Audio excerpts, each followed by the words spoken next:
Welcome to Kaywon Action Star. This story is set in the 17th century, where a wealthy and noble young man lived a happy life with his family. However, his life took a drastic turn when a dangerous sorceress cursed him, transforming him into a terrifying creature. She then buried him alive in a grave. 200 years later, on a fateful day, he suddenly broke free from his grave and returned to a world that had changed beyond recognition. The story begins in the year 1760, where we see the Collins family, consisting of a father, a mother, and their young son, Barnabas. They were extremely wealthy. Barnabas's father had moved from Liverpool to a place called Maine, where he established a town by the sea and named it Collinsport. His father always reminded him that the greatest wealth was family, so he must always take care of them. In Collinsport, Barnabas's father built a grand mansion for their family, which was named Collinwood. He also owned a thriving fishing business that continued to grow over time. Years passed, and Barnabas grew into a young man. By then, he had an affair with a maid working in the mansion. Her name was Angelique. One day, Angelique confessed her love to Barnabas and proposed marriage, saying, "I love you deeply and want to spend my entire life with you." However, Barnabas rejected her proposal, saying, "I do not love you." This infuriated Angelique. Determined to destroy him, she used black magic. First, she killed Barnabas's parents using her dark powers. But Barnabas soon realized that their deaths were not accidents but murders committed through black magic. Upon this realization, he began studying books related to black magic himself. Time passed, and during this period, Barnabas fell in love with a woman named Josette, who loved him just as deeply. However, Angelique could not tolerate their love. Using black magic, she possessed Josette and lured her to Widow's Hill, a place where many had leapt to their deaths. Barnabas rushed to save her, but before he could reach her, Josette jumped from the cliff and died. Devastated by his lover's fate, Barnabas also jumped off the cliff, but he did not die. Angelique cursed him, turning him into a vampire and condemning him to an eternity of suffering. Realizing that Barnabas could never be hers, Angelique incited the townspeople against him. She revealed to them that Barnabas was not an ordinary man but a vampire. Fearing him, the people captured Barnabas, sealed him inside a coffin, and buried him alive in the depths of the forest. 200 years passed. Now, in the year 1972, we see a young woman named Victoria traveling to Collinwood Mansion. Victoria bore a striking resemblance to Josette. Upon reaching the mansion, she was greeted by a servant named Willie, who opened the door. Inside, she met Elizabeth, a member of the Collins family. Elizabeth had invited Victoria to care for her nephew, David, the son of her brother, Roger. David's mother had drowned, but he constantly claimed, "I see my mother, and I talk to her." Elizabeth then introduced Victoria to her daughter, Carolyn, a rebellious and peculiar girl. Later that evening, during dinner, Victoria met Roger and Dr. Julia, a psychiatrist called to help with David's therapy. At that moment, Victoria saw a figure in a white cloth standing at the door. Thinking it was David trying to scare her, she ignored it. That night, while organizing her belongings in her room, she once again saw a figure draped in white standing at her door. Believing it to be David, she approached and removed the cloth, only to realize it was Josette's ghost. Josette whispered, "He is coming," before vanishing into thin air. Meanwhile, at a construction site, some workers unearthed an old coffin buried underground. Unknowingly, they opened it, releasing Barnabas, who had been trapped for 2 centuries. Starving and desperate, Barnabas killed each worker one by one. He then made his way to Collinwood Mansion, where he encountered Willie in the garden. Using hypnosis, he put Willie under his control. Barnabas asked, "Does the Collins family still live here?" Willie responded, "Yes, they do." Barnabas then entered the mansion, where he met David and Carolyn. Carolyn, suspicious of Barnabas's appearance, thought he was just a drunken lunatic who had wandered into the house. However, David pointed to an old painting on the wall of Barnabas himself. Barnabas smirked and said, "I stood for hours posing for that portrait." At that moment, Elizabeth arrived. Barnabas introduced himself, but Elizabeth suspected that he had come to the mansion for money. To prove his identity, Barnabas opened a secret passage hidden beneath the mansion, something even Elizabeth had no knowledge of. He led Elizabeth inside and showed her the treasures hidden there. Seeing this, Elizabeth was left speechless. Now convinced, Elizabeth finally believed Barnabas's words. Barnabas then revealed his truth to her, saying, I am a vampire, but I swear that no harm will come to this family because of me." Later, Elizabeth introduced Barnabas to the entire family, stating that he was their long-lost relative. Barnabas inquired about their fishing business, to which Elizabeth responded, "Our business is nearly ruined." She explained that a woman named Angie had taken control over all the fishermen and monopolized the fishing industry. Just then, Victoria arrived. The moment Barnabas saw her, he instinctively called her Josette, but she introduced herself, saying, "My name is Victoria." Meanwhile, we see Angie, who was none other than the witch Angelique, the very same woman who had ruined Barnabas's life 200 years ago. Since she was a witch, she hadn't aged a single day. After taking over Barnabas's business, she had established her own seafood company, Angel Bay Seafood.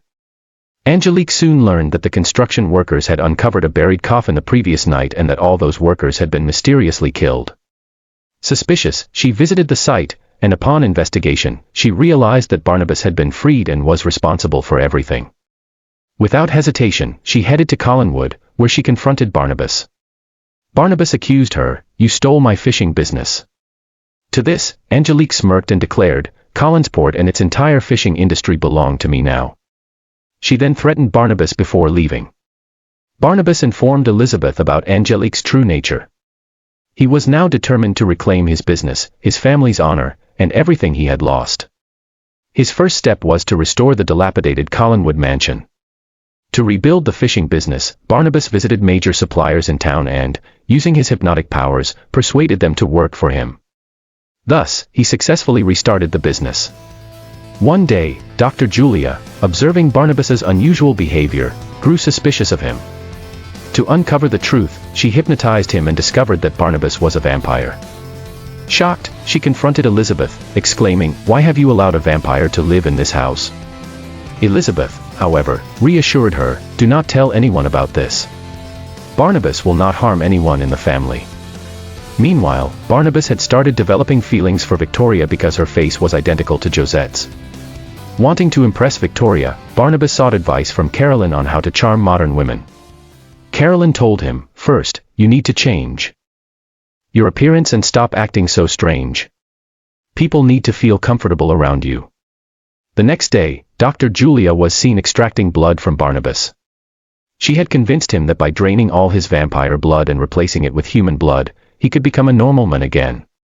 Later, Barnabas and Victoria spent time together by the seaside. From their interactions, it seemed that Victoria was beginning to develop feelings for Barnabas as well. Meanwhile, Angelique was furious upon seeing Barnabas's business flourish. Determined to stop him, she decided to meet him face to face. That evening, Barnabas arrived, and Angelique made him an offer. She handed him a large check, offering him money to abandon the fishing business. But Barnabas rejected her proposal outright. Angelique, despite everything, still had feelings for Barnabas. She passionately embraced him, hoping to rekindle their past relationship. However, Barnabas rejected her once more and walked away. That night, Victoria had a dream about her childhood. Through this dream, we learn that Victoria had been able to see Josette's ghost since she was a child. She would often talk to Josette's spirit, which led her parents to believe that she was mentally unstable. As a result, they sent her to a mental hospital. The next day, Barnabas hosted a grand party at the mansion, inviting many guests. Angelique, despite not being invited, arrived unannounced. Inside the mansion, Barnabas and Victoria had a heartfelt conversation. Victoria revealed that she had seen spirits since childhood and that a spirit had guided her to Collinwood. She then told Barnabas, "The moment I first saw you, I felt as if I had known you for centuries." As they leaned in and began to kiss, Angelique saw them from a distance, seething with jealousy. Later, Barnabas visited Dr. Julia, only to discover her injecting his blood into her own veins. Realizing her true intentions, Barnabas understood that Julia had no intention of curing him, she only wanted his blood to become immortal herself. Furious, Barnabas killed Dr. Julia and, with Willie's help, disposed of her body in the ocean. Meanwhile, Roger was searching for the secret passage inside the mansion. Barnabas arrived just in time and confronted him. Knowing that Roger was a greedy man, Barnabas gave him two options, either stay and take care of his son David or leave the mansion forever with enough money to sustain himself. Roger chose the latter, abandoning his son and leaving the mansion for good. Heartbroken, David ran to his room in tears. At that moment, a large object from above was about to fall on him. Fortunately, Barnabas used his supernatural powers to save him. However, in doing so, Barnabas was exposed to sunlight, causing his skin to burn. Everyone in the mansion witnessed this horrifying sight, finally realizing that Barnabas was not an ordinary man, he was a vampire. Shocked and terrified, Victoria distanced herself from him, leading Barnabas to believe that she would never accept him as a vampire. Heartbroken, he went to Angelique and begged her to lift his curse. But Angelique refused. Instead, she threatened him, "Join me in business as my partner, or better yet, my lover. If not, I will lock you in a coffin once again and bury you alive." Despite her threats, Barnabas stood his ground and refused. Angelique smirked and taunted him, "I know you killed Dr. Julia." Barnabas, unfazed, admitted, "Yes, I killed her." Then he turned to leave. The moment he stepped outside, Angelique used her magic to trap him inside a coffin once again. This time, she bound him with iron chains to ensure he could never escape. Not stopping there, she also blew up Barnabas's factory, destroying everything he had worked for. Angelique then transported Barnabas's coffin to an abandoned house deep in the forest and returned to town, confident in her victory. Some time later, young David arrived at the abandoned house. His mother's spirit had guided him there. With his small hands, David managed to unlock the coffin, freeing Barnabas. Meanwhile, back in town, the explosion at the factory had drawn police and a crowd of onlookers.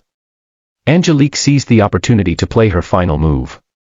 She broadcasted Barnabas's recorded confession, where he admitted to killing Dr. Julia, through a police car's loudspeaker. She then declared to the townspeople, Barnabas is a murderer, and his family, who harbored him, is just as guilty. Moments later, we see Angelique leading the police and an angry mob to Collinwood Manor. Barnabas appeared before them, calm and composed. Looking at the furious crowd, he said, "I am ready to accept my punishment, but my family is innocent." Then, in a swift motion, Barnabas lunged forward and bit Angelique's neck in front of everyone. To everyone's shock, nothing happened to her. This revealed to all that Barnabas was a vampire, and Angelique was not an ordinary human, she was a witch. A fierce battle began between Barnabas and Angelique. During this fight, we learn that Elizabeth's daughter, Carolyn, is actually a werewolf. She also attacked Angelique, but Angelique was extremely powerful. She defeated both Barnabas and Carolyn. At this moment, Angelique revealed that she was the one who had Carolyn bitten by a werewolf, turning her into one. She also confessed that she had killed Barnabas's parents, David's mother, and had cursed the Collins family. Now, David stepped forward to confront her. Angelique mockingly told him that he was powerless against her. Just then, David's mother, who was a powerful spirit, launched a fierce attack on Angelique. As a result, Angelique crashed into a massive chandelier and fell to the ground. Barnabas approached her. Angelique pulled out her heart and offered it to Barnabas, but he refused to take it. Moments later, she died and crumbled into dust. Before her death, Angelique had possessed Victoria and sent her to Widow's Hill, the same place where Josette had jumped to her death. Upon discovering this, Barnabas rushed to Widow's Hill. Fortunately, he arrived just in time to stop Victoria from jumping. Victoria told him, "I love you and want to be with you forever. But that is only possible if I become a vampire like you." She begged him to turn her into a vampire. Barnabas refused. But suddenly, Victoria jumped off the cliff. Seeing this, Barnabas leaped after her to save her. Before she reached the ground, he bit her neck. Because of this, Victoria did not die from the fall, she had now transformed into a vampire.